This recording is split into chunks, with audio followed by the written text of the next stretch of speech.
ஏப்பா பேய் இருக்கா இல்லையா இல்ல பேய் வர்றதுக்கு ஏதாச்சும் அறிகுறி இருக்கா? முருகேஷா, பேய் வருது சில அறிகுறிகளை வச்சு கண்டுபிடிச்சிடலாம். எப்படி? தூரத்துல ஒரு நாய்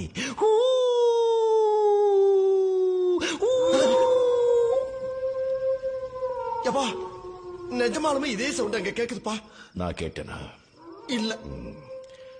அப்புறம் காத்தடிக்கிறதுல மரம் எல்லாம் ஆடி இருக்கிற ஜன்னல் எல்லாம் ஏப்பா இந்த சத்தமா கேக்குதுப்பா. நான் கேட்டேனா? இல்ல. அப்புறம் ஒரு மாதிரி லேசா மல்லிகை பூவா மல்லிகை ஏன் ஏன் கத்துற? சரி சரி சரி, காத்துல அப்படியே மல்லிகை மனம் வரும். ஏப்பா வருதுப்பா, மல்லிகைப்பூ வாசமும் வருது. நான் கேட்டேனா? கதை மட்டும் கேட்கிறேன். கேட்டா